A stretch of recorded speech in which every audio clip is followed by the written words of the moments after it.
makanya dia masuk ke Void. Gue rasa ini pemain yang underrated sekali gitu. Memang dia kalau secara on cam jarang terpantau. Jarang dia yang nge-outplay lawannya, 1v1 gitu, jarang banget. Tapi dia lebih ke main stabil, main hati-hati, dan dapetin kill yang off cam gitu. Ya, dia lebih ke arah ngejaga posisi sih. Ngejaga posisi atau alias backline dari teman-temannya seperti yang dia lakukan sebelumnya di tim Bonafide ya.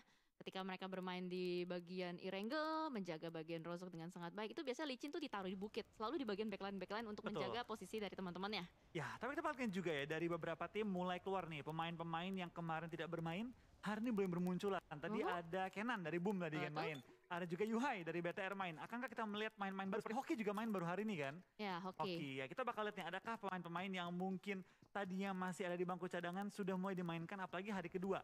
Mungkin buat tim-tim yang sudah merasa aman mulai meracik kembali roster mereka. Atau mungkin bagi tim-tim yang sudah ibaratnya lagi butuh solusi baru memainkan player-player mereka yang punya kekuatan ataupun kelebihan di beberapa sektor tertentu. Benar, karena balik lagi dari setiap tim mereka punya punya kartu masing-masing ya, atau rahasia dapur mereka untuk bagaimana caranya mereka pasti mengkonfirm untuk lolos bermain di Super Weekend. Karena mau bagaimanapun juga yang bakal dikalkulasikan itu adalah poin di Super Weekend. Betul, dan gue senang akhirnya bisa melihat muka Yuhai ketika in-game.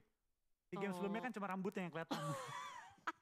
Makanya gue mikir, perasaan tadi ada camnya gitu kan. Ada camnya, iya sih. Tapi rambutnya doang kelihatan. Rambutnya doang, bener, nggak salah. Karena kan kalau lagi dengan situasi online seperti ini kan dari para player tuh bisa duduk dengan nyaman gitu loh, senyaman-nyamannya. Agak berbeda gitu kalau misalkan lagi di offline ya, dimana mereka harus duduk di kursi ya kan. Terus harus bermain dengan standarisasi tertentu. Tapi balik lagi ini udah bisa dibilang kita harus enjoy aja apapun yang terjadi. Yang pastinya dari pihak panitia akan memberikan yang terbaik juga untuk lancarnya dan jalannya PMPL Season 4 ini. Betul, tapi dengan masuk ke online Jel, gue seneng gitu melihat ada beberapa player tuh ada 2 meta gitu. Meta kursi sama meta lesehan. Iya, makanya itu nyamannya dari player masing-masing. Karena kalau misalkan offline kan gak bisa tuh ya namanya, gue mau duduk lesehan aja. Itu. Nah, boleh. Lu meta apa Jel? Kalau main? Kalau main lebih sakit pakai enakan kursi sih sebenarnya. Kursi ya. Soalnya kalau sebenarnya duduk lesehan tuh enak. Cuman kayak kelamaan pegel gitu. Gak bisa nyender soalnya. Kalau lu? Gua kalau misal dibilang kursinya yang ya di rumah gua gitu yang udah nyaman, gua kursi. Tapi kalau misal kayak let's say kita main offline, tiba-tiba kursinya yang kurang nyaman, gue mending lesehan. Pernah gitu turni di kampus gue kan. Kita tuh duduk di kursi-kursi bangku, tau gak sih yang kayak ada meja kecil nyambung sama kursi? Tahu. Nah kan sempit tuh buat main giro kan. Iya benar. Gue izin panitianya gue boleh duduk di lantai gak? Kata mereka gak boleh, terus gue canda, gue bilang wah untung juga nih peserta lain. Gue kalau duduk di lantai lesehan tambah damage. Oh aduh. Itu namanya sombong dengan gaya. Enggak sih. Enggak apa? Enggak, mengaku aja kalau gue gak bisa duduk di kursi. Oh gitu. Kirain sombong dengan gaya. Enggak. Tapi ya itu balik lagi ke player masing-masing sih. Itu mungkin kelebihan juga buat ya kondisi online gini ya. Dimana kita masih juga menjaga kesehatan masing-masing tentunya. Ya mereka juga diberi kenyamanan lebih lah untuk player memilih maunya itu seperti apa di ruang masing-masing ya. Betul. Mungkin ada beberapa player yang akan terpengaruh, ada juga yang gak terpengaruh. Buat yang terpengaruh ya gunakanlah momen-momen ini sebaik mungkin.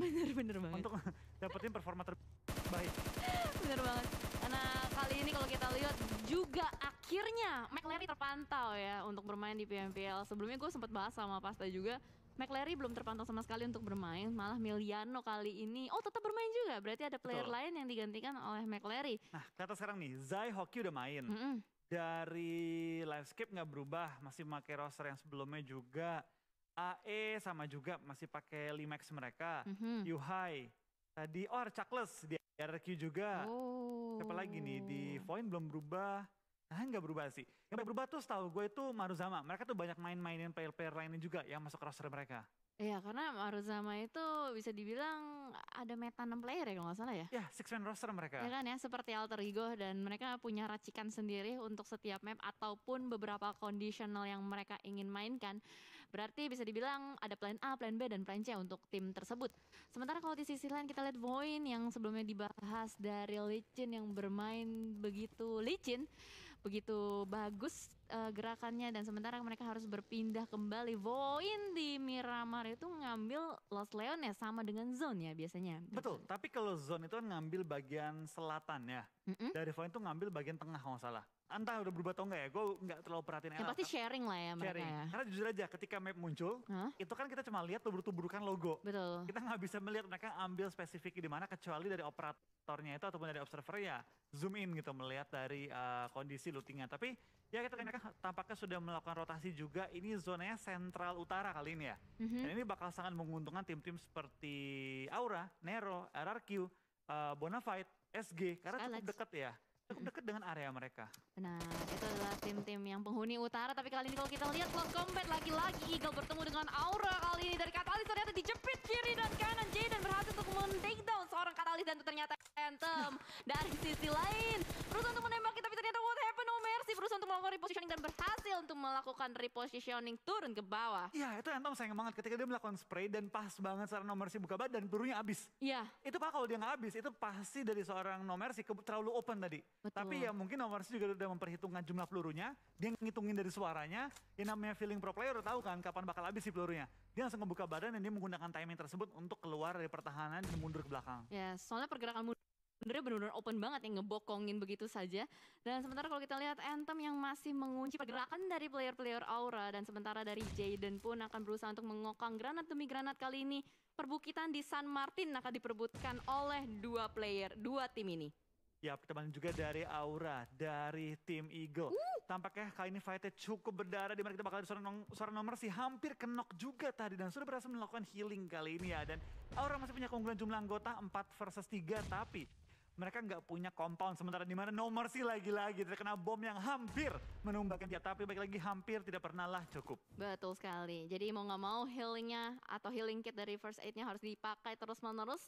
Dan sementara kalau kita lihat, ini seperti pertemuan yang terjadi di match pertama, di mana di bagian area open field Miramar, ada Eagle dan juga Aura yang bertemu, tapi kali ini kayaknya langsung saja ada terobosan dari seorang Chison dan juga Jaden dengan mobil langsung terobos masuk ke arah rumah-rumah. Kali ini dari Anthem akan sedikit tarik mundur juga, dan Chison sudah mulai menyisir bagian rumah-rumah, mencari kembali juga dari Jaden, akan memasak granat nampaknya, tapi Anthem masih belum bergerak. Ada bakaran molly yang dilakukan Jaden, masak begitu lama, begitu matang, dilemparkan ke depan tapi miss.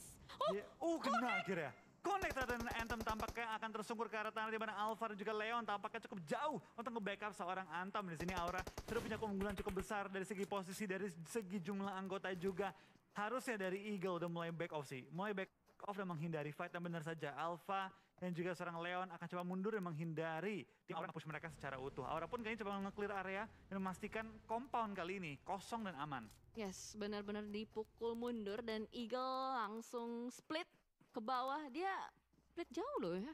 Satu ke kiri, satu ke kanan, berusaha untuk kabur dan menghindari, menyelamatkan placement point juga pastinya. Sementara untuk di sisi lain, Livescape kali ini yang lagi-lagi melakukan late rotation. Beberapa kali gue ngeliat Livescape mulai melakukan late rotation, lebih bermain di pinggir-pinggir juga dan menghindari keramaian seperti yang tadi juga di Miramar game pertama. Betul, kita bagi juga dengan zona yang kembali sentral dari Cruz del Val hingga ke Pecado, dari El Zahar hingga sampai ke San Martin. Ini bakal mengambil banyak posisi yang cukup enak untuk diambil, terutama di area San Martin dan juga HDP.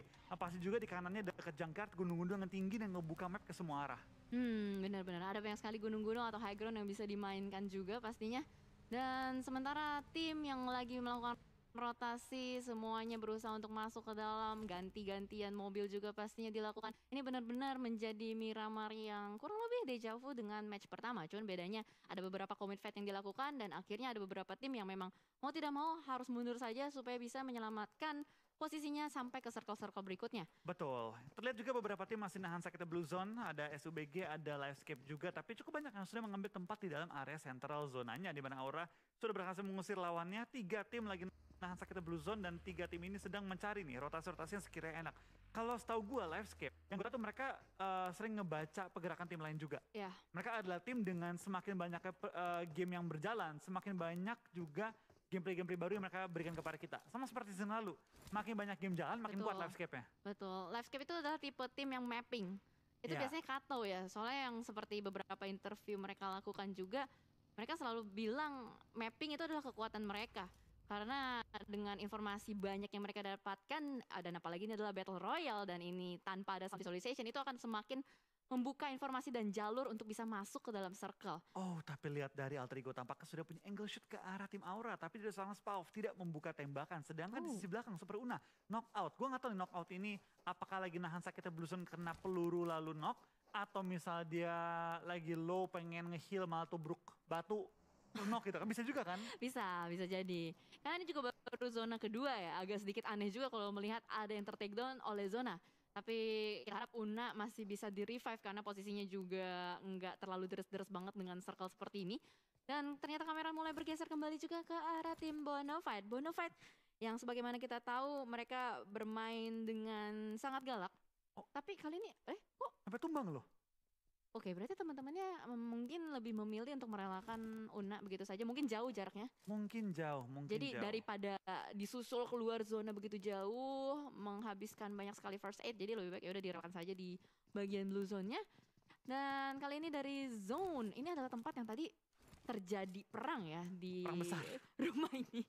Betul. Perang besar, ada RRQ juga yang tadi tidak berhasil untuk mendapatkan area tersebut. Namun di sisi lain, ini dia area yang cukup nikmat sudah mulai diambil oleh Nero juga. Tidak berpindah berarti Nero dari manapun ya? Tadi sempat keluar loh padahal. Kan sempat terpantau mereka tuh menuju ke arah WTP. Mungkin dengan zona kembali menuju ke arah center. Mereka balik ke arah HDP yang mereka tahu kosong. Udah clear. Dan terlihat juga dari BTR sudah keluar dari HDP Kado. Nempel ke ujung-ujung antara HDP dan juga San Martin. Dan sekarang mungkin akan rotasi kembali menuju ke bagian open field. Ataupun ke arah rumah panjangnya. Nah dimana sekarang dari Victim pun sudah mengambil area gudang. Harusnya BTR akan mendapat info dan akan menuju ke arah rumah panjang atau ke arah kompon depannya mereka tuh. Betul sekali. Tapi kalau kita lihat kali ini dari Bigetron Red Alliance nampaknya masih berusaha untuk mencari checkpoint. Yuhai, dilewatin? Enggak? Nah, ini rumah panjang nih. Oke. Ini enak banget sih, karena ini rumahnya cukup enak untuk dijaga dan pas banget loh dia. Timing untuk ngambil komponnya perfect dari tim BTR, dapatin satu pick off juga sekaligus mengusir tim Victim keluar di area ini. Pas banget ya, datang nyampe ada mangsa baru. Dan itu dari Genfos sama sekali belum siap, kelihatan banget tiba-tiba mendengar ada beberapa mobil jalan dan itu posisinya benar-benar terbuka. Belum berhasil untuk melakukan setup atau ada obstacle, tidak ada obstacle juga sama sekali ya. Dan itu yang membuat tadi Genfos dengan sangat mudah bisa ter-takedown. Dan ini akan menjadi rumah yang benar-benar dikuasai oleh Bigetron Alliance. Belum ada tim yang berusaha untuk men-retake dan sementara di sisi lain Maruzama yang sedang melakukan rotasi nampaknya dipotong satu persatu pergerakannya oleh tim Zone dan ternyata ada yang tabrak batu. Cannot, what happened? Dia benar-benar melakukan sebuah kesalahan yang menjadi fatal. What happened dengan seorang Cannot? Dia nabrak batu atau gimana itu? Saya dia tiba-tiba berhenti dan itu berdiri tempat yang benar-benar open se-open-opennya dan gue gak ngerti what happened. Itu kayak bener-bener nyerahin nyawa gak sih jatuhnya? Ya itu kayak udah free kill sih untuk tim Zone. Tapi ya sekarang juga tampaknya game kali ini lebih cepat temponya dibanding game sebelumnya. Dimana sudah ada beberapa player yang dipulangkan ke arah lobby. Tampaknya dari Void juga masih melihat di mana ada lawan nembak ke arah mereka.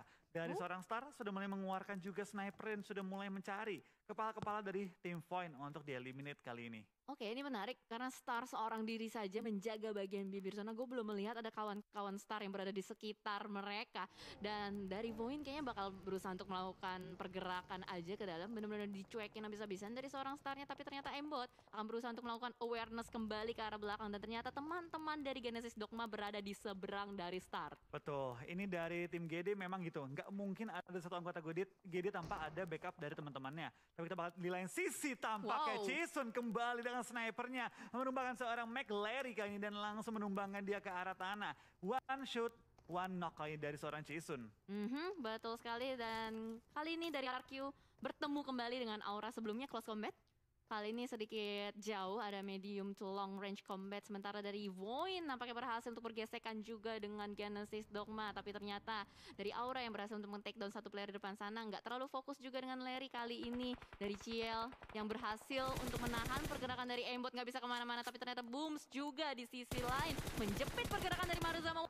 What happened again and again? Mizu bergerak begitu lambat, langsung saja ditangkap oleh seorang Star. Betul, Star langsung juga mengkonfirm killnya kali ini ke arah seorang Mizu. Dan what is happening kali dari tim Maruzama tampaknya langsung terkunci di luar area play zone. Zona keempat pastinya bukan zona yang pengen DTB terlalu lama, tapi dari Void pun kehilangan seorang Aimbot sementara waktu ini dan resiko untuk revive cukup besar. Jadi dengan sisa lengkap anggota mereka. Lengkap. langsung pindah dan coba untuk menemukan jalur rotasi yang lebih aman. Oke, ini menarik banget karena beberapa rotasi yang terpantau ini terus-menerus dipotong dan dari GD sebenarnya belum touchdown juga. Ciel berhasil untuk mendapatkan dan mengamankan satu elimination point atas satu player Void. Ya, kita bagi juga tampaknya banyak banget tim yang langsung mengambil pinggiran zonanya di mana terlihat ini zona banyak mengambil perbukitan. Sebenarnya Ciel masih kunci juga oleh tim Void yang kali ini masih menahan rotasi mereka. 517 meter menuju ke arah zona dan masih ada waktu 5 detik bersama dengan Blue Zone yang akan bergerak kali ini. This is a bad idea sih kayaknya. Karena udah mulai berasa banget nih zonanya kalau misalkan bergerak secara beriringan. Tapi kita akan lihat seperti apa Ciel movementnya untuk bisa survive. Seorang diri saja bahkan kali ini setup smoke sudah mulai dibuka. Hanya ada satu bagi yang bisa menemani perjalanan dari Ciel dan dilemparkan granat ke depan. Tapi ternyata Debs benar-benar on point banget granatnya. Betul, itu udah on point banget, langsung menemukan targetnya. Aura sudah ngambil perbukitan dan akan bermain pelan-pelan. Step by step ke arah depan, tidak terburu-buru menuju ke arah lower ground. Mereka pengen menggunakan high ground advantage mereka untuk coba men-take down anggota AE. Dan ketika ada yang knock, baru mereka akan rush cepat-cepatnya. Yes, mungkin ini akan berusaha di retake ya dari compound Alter Ego sendiri. Itu berusaha melakukan lemparan granat ke depan tapi masih belum connect. Potato sedikit mundur, nggak mau terlalu terbuka di bagian open field. Dan no mercy, udah mulai naik mobil, temannya dijemput. Apakah bakal langsung ditabrak seperti pergerakan sebelumnya yang mereka lakukan atau tidak? Pinggir zona dulu. Pinggir zona dulu. Oke, tampaknya dari Aura juga bakal coba untuk nge-set up kembali menghadapi tim Alter Ego yang kali ini sudah mundur ke belakang masuk ke arah rumah-rumahnya mereka. Ini fight yang berbahaya karena lihat di kejauhan ada tim Livescape yang sudah mendengar bom-bom meledak, sudah mendengar peluru-peluru dilontarkan dan mungkin akan join the fight ketika momennya tepat. Benar. Sementara di sisi lain juga ada Bigetron dengan tim Takai yang sudah mulai bergesekan dan mobil demi mobil sudah mulai meledak juga karena dengan adanya sistem semi hardcore seperti ini, biasanya tuh kalau udah nembakin mobil udah bukan ngincer kepala orang yang nyetir, mobilnya aja. Ya kan? Kalau misalnya kita lihat tuh udah mulai lagi ada meledakan, mobil Takai udah mulai diledakkan kembali. Ini bakal sulit banget sih kalau misalkan kita bergerak secara beriringan dengan tim yang sudah dapetin checkpoint. Betul, ini momennya adalah calm before the storm. Ketika semua tim berdempetan, bentar lagi kita bakal lihat pecahnya fight besar-besaran. Tapi kita bakal lihat juga kayaknya dari seorang Hexas bakal ngokang bom ke arah depan, di mana Flykido terlihat sangat jelas. Tapi dia juga akan terkena berapa peluru ke area dia, dan itu dia bom dari seorang Flykido merupakan seorang Rancid kali ini menyisakan dari tim Nero. 2 member yang masih aktif, lempar bom ke arah depan, mineral cukup low. Di belakang tim Z1 juga masih ada tim Void yang siap join the fight. Aduh, lagi-lagi ini adalah meta terparty yang benar-benar terjadi terus-menerus. Wow, granatnya sampai membuat mobilnya ke bouncing dan ternyata dari Banunyu akan berusaha untuk melakukan revive terhadap kawannya. The last man standing kali ini tapi Hexas akan memanfaatkan momentum tapi ternyata Bigetron Red Alliance dari kejauhan menjadi third party. Betul, tampaknya Void juga mengambil keuntungan dari fight yang sedang terjadi dan mengambil beberapa kill-kill tambahan. Mereka dari pinggir zona dan mengambil keuntungan terbesar dari third party mereka. Sementara 13 tim tersisa kali ini, 40 player yang masih bertahan. Tampaknya player demi player mulai berjatuhan masuk setelah kelima yang menuju ke arah open field kali ini. Yap, betul sekali seperti yang tadi Flo udah katakan, calm before the storm. Dan ini udah mulai menjadi stormnya, sudah mulai menggelegar perang demi perang pecah. Takai satu persatu juga berusaha untuk masuk tapi tidak bisa. Dan Banyu mau tidak mau harus terpulangkan juga di posisi yang tidak begitu baik. Betul, kita bagian juga tampaknya banyak banget tim yang mulai kesulitan masuk ke zona kali ini. Tapi dari tim BTR tampaknya masih cukup enak. Mereka masuk ke arah zona, bisa mengontrol area sekitarnya mereka dan cukup enak mereka untuk perang dengan tim-tim di low ground sekitar area mereka. Yes, bahkan Victim kali ini sudah mulai terkunci pergerakan di bawah sana, masih dihujani granat demi granat juga. Rocky yang sedang berusaha untuk melakukan revive terhadap kawannya, diberikan pressure lagi dan ternyata langsung ibu-ibu beli beras. Ayo kita arah high bay, kali ini langsung menembak ke arah depan. Yuhai memulangkan 2 player dari Victim. Ya, tampaknya dari tim BTR bermain dengan cukup garang setelah mereka mendapatkan boostingan PD dari jadi mereka peroleh. Tapi tampaknya zona pun sudah bergerak, semua tim udah harus mulai ancang-ancang untuk maju ke arah depan. Di mana dari poin kehilangan 1 pemain mereka, menyisakan 2 yang masih aktif. SUBG lagi mencari momen untuk maju ke depan, tapi tepat depan mereka juga ada tim poin yang join. Cukup enak untuk menembak ke arah posisi mereka. Yes, dipotong begitu saja pergerakan dari supply bank yang tadi begitu percaya diri untuk langsung menyeberang. Dan Hoki Zai juga masih terpuruk di depan sana, masih belum bisa bergerak. Rosemary dengan Kraibu masih berusaha mati-matian untuk menyelamatkan temannya. Set up smoke demi smoke, tapi ternyata di sisi lain juga player demi player berguguran seperti daun di musim gugur. Betul, tempat ini 8 tim yang masih bertahan kali ini udah cukup sulit bagi tim manapun bertahan dalam waktu yang cukup lama karena ini open field semua. Hanya bukit-bukit kecil low ground tidak digunakan untuk bertahan kali ini. Wow, dan lagi-lagi Audrey itu mobilnya melakukan atraksi berbahaya, ditembakin terus oleh Demo tapi ternyata tidak connect. Audrey masih bisa survive, masih bisa arah depan, tapi Daybot akan berusaha untuk melakukan lemparan granat ke arah depan karena mereka tahu ada mangsa baru di depan sana, ada Toms dan juga Audi mendekat. Nampaknya Genesis Doma dan Livescape akan bergesekan sebentar lagi. Betul, kita pakai juga dari tim SUB, kita pakai kehilangan seorang hoki kali ini, di mana kita bakal lihat dari Kato kembali mendapatkan kill dari grenade yang dilempar. Daybot tampaknya terkena bom yang begitu tepat jatuh ke arah kepala dia. Dan kita bakal dari tim GD tampaknya cukup kesulitan dengan 2 member tersisa menghadapi Livescape yang lengkap dengan 4 member mereka. Yes, dan ternyata lagi mau di-revive, dibakar Daybot, darahnya begitu deras. Apakah mampu di-revive oleh seorang star? Karena Blue Zone-nya juga akan ikut andil. Tom lihat mereka langsung menjaga bagian bibir circle, nggak dikasih lewat. Genesis Dogma nggak dikasih nafas, berhasil untuk melakukan revive, tapi ternyata terjatuh kembali. Sater berusaha untuk touchdown, berhasil touchdown. Masih ada beberapa asap yang bisa menghalangi preview dari musuhnya, tapi ternyata Satar pun berusaha untuk blind spray ke arah depan dan tidak bisa. Itu dia, Satar pun harus ditangkap dengan sangat mudah, dan Toms mendapatkan player terakhir, dan ternyata third party again and again andil lagi. Betul, kembali ada third party meta kali yang terjadi di Livescape. Kehilangan 1 member mereka, Tom dari sisi belakang. Patrico masih cukup nyaman posisinya, tapi kali mereka clear-clearan dengan tim Livescape. Sama-sama ngambil pinggir zonanya. Lain sisi 6 tim tersisa, 16 yang masih alive. Cukup banyak player yang hanya menyisakan 1 tim. Ada RRQ, ada Aura yang tinggal last man standing kali ini. Yes, berarti Bigetron udah 15 kill. 15 kill. Oke. Ini belum selesai loh. Mohon maaf, ini belum selesai. Apakah nanti rekor dari victim akan dipecahkan oleh Bigetron Red Alliance? Rekor elimination point kita akan lihat, karena sementara waktu Chuckles masih tertahan di belakang sana. So let's go teman-teman yang lagi nonton, support tim favorit kalian dengan nge-like live stream yang kalian tonton di YouTube PUBG Mobile Indonesia. Karena ini bakal seru banget, panas banget. Renal badannya kepanasan pun tidak bisa masuk ke dalam zona. Betul, tampaknya banyak banget player mulai berjatuhan oleh sakitnya Blue Zone kali ini, di mana banyak banget player harus terkunci posisi mereka ketika masuki area next zone-nya, tapi Kato terkena bom seorang diri dia sendiri. Dan akhirnya dari menyisakan 2 member lagi.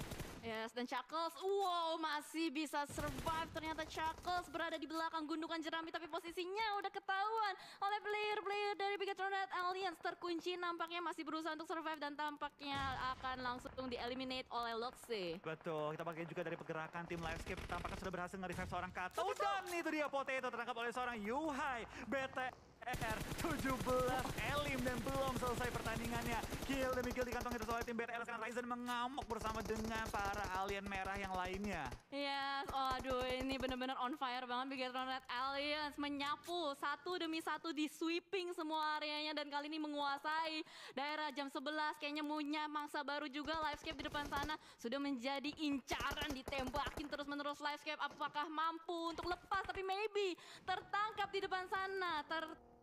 Jadi fight juga, tapi ternyata Bigetron Red Alliance dia mulai bergerak di positioning. Betul, dia meninggalkan area dia sebelumnya dan mulai nge-push ke arah tim Livescape. Karena dia tahu kalau kelamaan dikasih waktu, yang ada mereka keburu revive lagi. Tapi lihat dari tim Bolana Fight, mereka juga punya posisi yang sangat enak. Mereka punya rumah, mereka punya atap yang meninggikan angle shoot mereka. Dimana Livescape tinggal menyisakan 1 player lagi, Audrey di sisi belakang terus dikunci oleh tim Bigetron. Dan langsung kali ini di-eliminate dan 21 kill. Rekor season 4 dipecahkan kembali oleh tim Bigetron.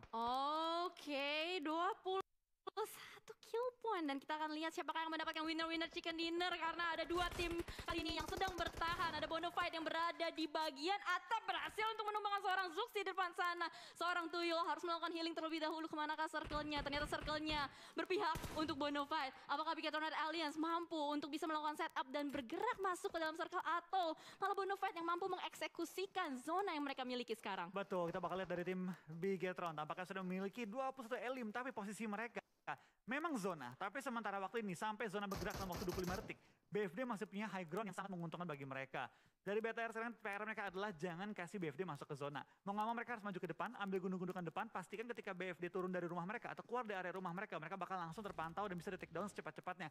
Balik lagi untuk BFD, mereka sekarang harus, gue rasa harus gabung sih. Harus pukul BTR dalam satu pukulan cepat. Jangan sampai mereka di pick off one by one. Ya, mereka harus regroup dan benar-benar harus melakukan eksekusi dengan rapi. Tapi kalau kita lihat smoke sudah mulai di pop out juga, sudah ada ledakan granat demi granat yang dilemparkan oleh tim Bonafide ke arah tim Bigetron Red Alliance, membuat player-player dari Bigetron nggak bisa bergerak secara leluasa. Dan dari Nux nampaknya sudah mulai melakukan flank ke arah kiri, tapi Nux nampaknya sudah mulai tertangkap juga oleh mata-mata Red Alliance. Kali ini darahnya terlihat sudah mulai tercicil, dan itu dia kepala di tapping langsung oleh Yuhai, tertangkap. Menyisakan 2 player saja di depan sana, tapi Ucu memegang senjata ramu, ditembaki. Ryzen-nya lagi Ping lagi oleh seorang Ucup. Begitu tajam. Begitu on point, berusaha untuk menyisir area ini dan Yuhai masih tersisa di belakang sana menembak, melemparkan granat, connect lagi dan lagi ke arah Tuyul. Betul, ini 2 lawan 1 kondisi di mana dari BFD gue rasa mending dia nge-end aja sih. Knock yang dia sudah dapati, end aja secepat-cepatnya dan dapati poin-poin tambahan karena dia termakan oleh Blue Zone, dikunci habis oleh seorang Luxi, bahkan kepalanya lagi dicari, pelan-pelan dicari, tapi Ucup gak bisa lari lagi, itu dia. Back to back. Winner chicken dinner team Bigetron Red Aliens dengan total kill 24. What? Oh my god. Aduh. Aduh. Don't play bosku. Don't play bos gua.